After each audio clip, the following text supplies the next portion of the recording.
convidar para o seu pronunciamento a professora doutora Maria da Graça Druck de Faria, graduada em Economia na Faculdade de Ciências Econômicas pela Universidade Federal do Rio Grande do Sul.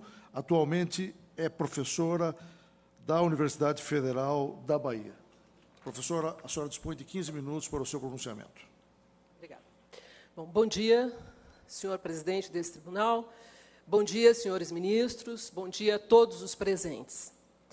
Eu queria, em primeiro lugar, saudar essa iniciativa do Tribunal Superior do Trabalho, porque acho que, sem dúvida nenhuma, ficará na história desse tribunal e na história de todos aqueles que estão buscando contribuir para resolver os problemas sociais que atingem o nosso país. Eu queria dizer, em primeiro lugar, que a minha exposição se baseará aqui num conjunto de pesquisas que o Centro de Recursos Humanos, um centro de pesquisa da Universidade Federal da Bahia, vem desenvolvendo, especialmente pesquisas que há 20 anos fazemos sobre terceirização. E gostaria de dizer que, com base nessas pesquisas, nós podemos afirmar que a terceirização se tornou, sem dúvida nenhuma, um grande problema social, de caráter social. Não é apenas um problema econômico, não é apenas um problema de competitividade, mas sim um problema para o conjunto daqueles que vivem do trabalho.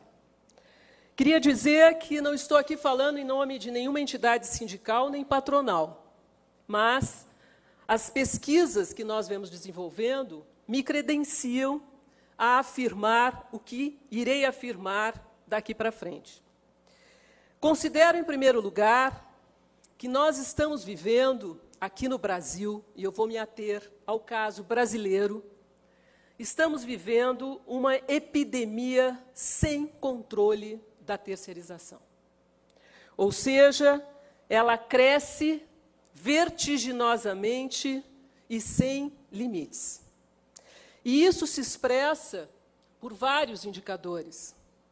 Um primeiro indicador é o crescimento da terceirização para todos, absolutamente todos os setores de atividade pública e privada aqui no nosso país.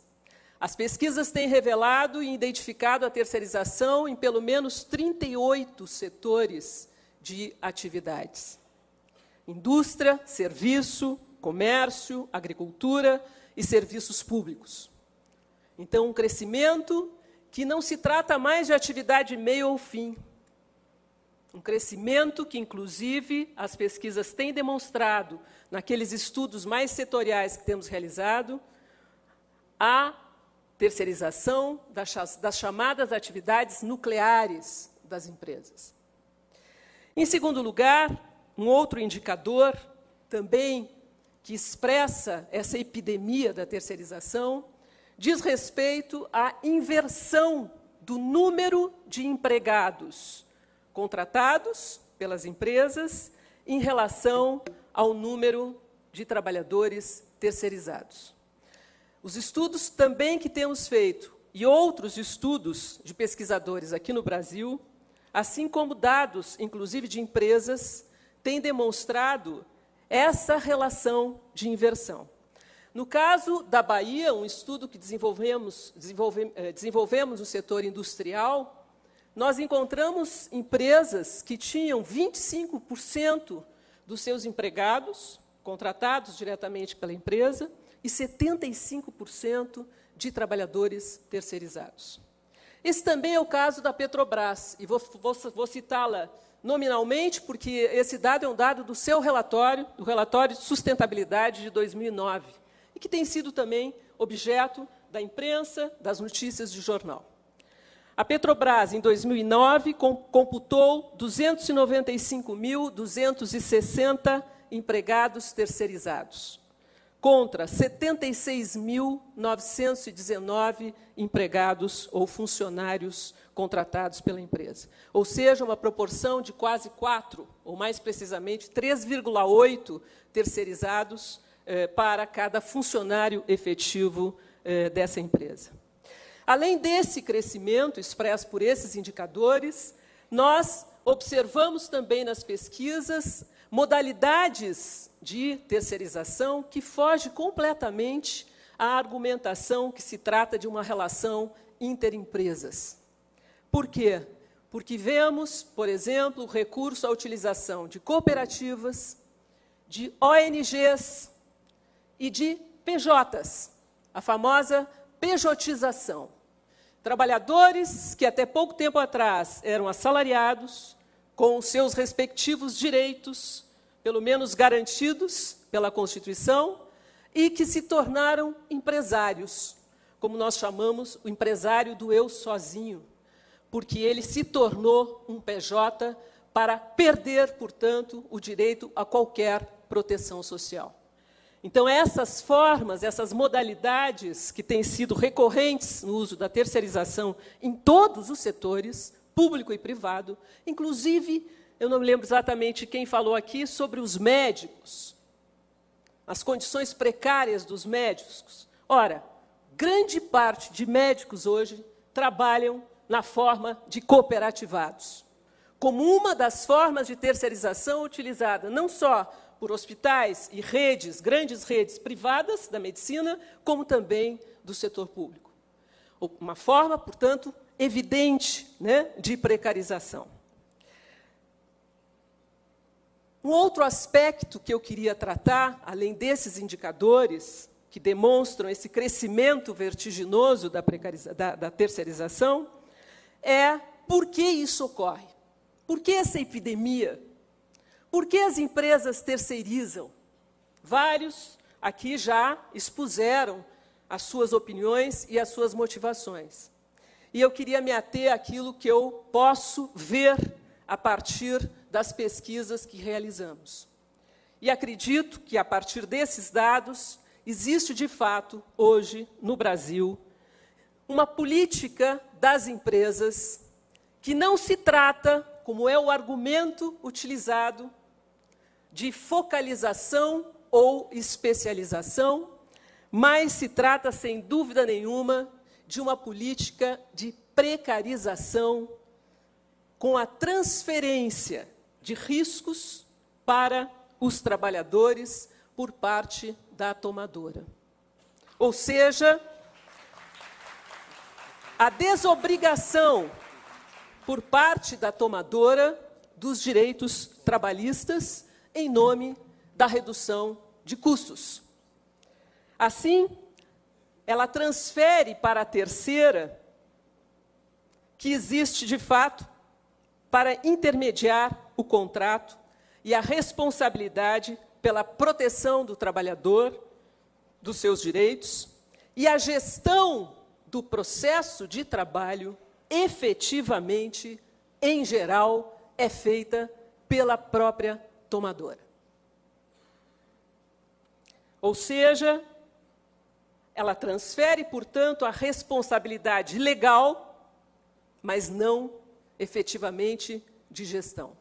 E é isso, a meu ver, que tem gerado o número de processos, de ações, de denúncias, através dos poderes da justiça aqui no país, e é isso que me parece que reforça e explica o argumento apresentado para a própria convocação dessa audiência pública aqui do Tribunal Superior do Trabalho, né? O número de processos que estão em curso na Justiça do Trabalho e nesse tribunal. Ora, nós temos um dado também que no último ano de 2009, para o último ano de 2009, em relação a 2008, ou seja, em um ano, houve um crescimento de 53% nas ações judiciais, reclamando a responsabilização das empresas tomadoras, ou seja, daquelas que utilizam e contratam os serviços e os trabalhadores terceirizados. Portanto, eu queria chamar a atenção dos senhores que eu afirmo aqui que não se trata de discutir se a terceirização precariza ou não. Ela é um dado. Ou seja, a precarização tem sido um dado de pesquisa, infelizmente. Ora, as pesquisas têm demonstrado vários indicadores. Salários mais baixos, desrespeito às normas de saúde e segurança, número de acidentes de trabalho, maiores jornadas, desrespeito a direitos elementares de férias, 13º e fundo de garantia, e ainda a fragmentação violenta dos trabalhadores e o enfraquecimento dos seus sindicatos, o que não é nem um pouco bom para uma democracia.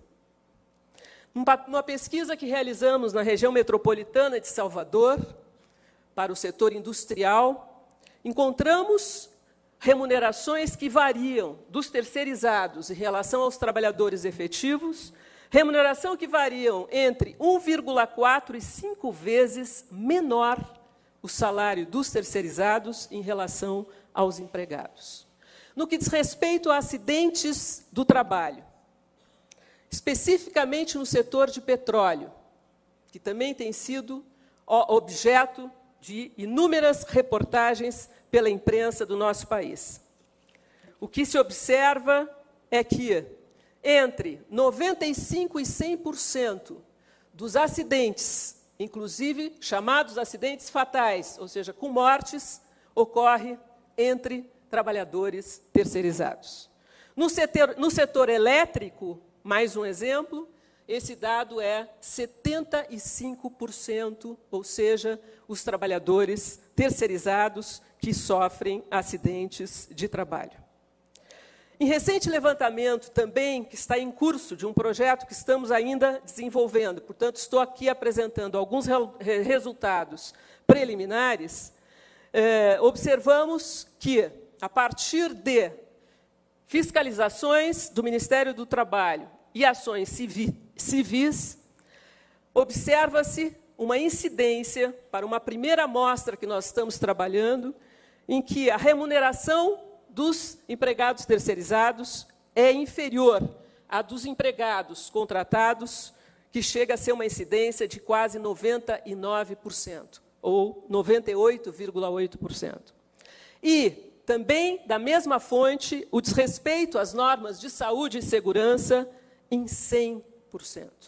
Ou seja, 100% das empresas terceirizadas vêm desrespeitando normas de saúde e segurança do trabalho.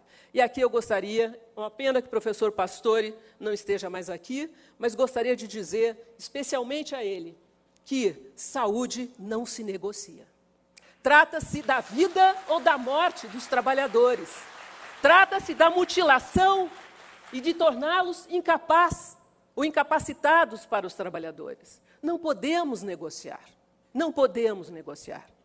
Nesse sentido, queria dizer que considero que essa audiência é fundamental. Por quê?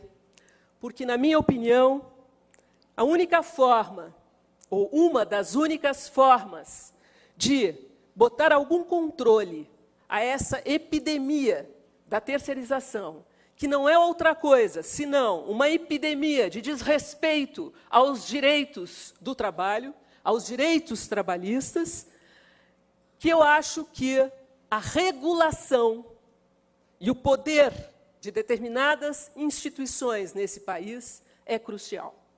Dentre eles, o poder desse Supremo Tribunal do Trabalho. Acredito que é, sem dúvida, um dos principais poderes que pode, se assim o quiser, colocar limites a essa epidemia da terceirização e a epidemia da perda de direitos e de desrespeito aos direitos. Nesse sentido, só gostaria de chamar a atenção que acho que alguns dos instrumentos já existentes, inclusive, dentro do quadro jurídico, podem ser plenamente utilizados por esse tipo de regulação. Apenas salientaria dois. O primeiro deles seria a garantia da isonomia. Isonomia das condições de trabalho, isonomia no tratamento, no que diz respeito às relações de saúde e segurança, isonomia salarial. São todos trabalhadores, não podem ser tratados como de segunda e terceira categoria. Em segundo lugar, acho que a responsabilidade solidária deveria ser um instrumento fundamental como princípio do julgamento das empresas e dos casos que estão em curso na Justiça do Trabalho e nesse tribunal. Porque, veja, senhores ministros e os demais aqui presentes, se de fato a terceirização não precariza, se de fato as empresas que terceirizam estão agindo de boa fé, no sentido de contribuir para o crescimento econômico do nosso país, se de fato o objetivo é a especialização e a focalização, é a parceria entre empresas, não tem por que temer a responsabilidade social. Não tem por que temer. Não há justificativa para temer e nem mesmo a isonomia entre os trabalhadores. Por fim, para encerrar, gostaria de dizer que eu espero que essa audiência, de fato, contribua para que os ministros deste tribunal, Tribunal Superior do Trabalho, se sensibilizem e compreendam, a partir de nossas diferenças, de nossas diferentes experiências e conhecimentos, sobre uma situação que não é específica de um ou outro caso que está sendo julgado, mas que se caracteriza como um processo de natureza social e coletiva, dado o grau de generalização que assumiu. Como uma prática, portanto, que se generalizou e se institucionalizou, no sentido de desrespeito aos direitos dos trabalhadores. Por fim, queria dizer e reafirmar que acho que nem a terceirização e nem a precarização são irreversíveis. Eu quero afirmar nesse sentido porque eu acho que dependem todos esses fatores de homens que agem, que atuam, que são sujeitos, que têm vontades políticas, a exemplo, inclusive, da ação desse tribunal. Eu acredito que, se nós somos sujeitos e tivemos, como sujeitos, a capacidade de transformar as sociedades até aqui, é possível, pelo menos aqueles que lutam por justiça e por igualdade, que possam efetivamente dar um basta a essa situação e mudar no sentido de já pensar que ela não é inexorável. Porque, à medida que ela foi construída dessa forma por um conjunto de homens, ela pode ser transformada. Eu acho que isso depende dos senhores ministros, deste tribunal, se tiver vontade política, e é verdade de todos nós. Muito obrigada.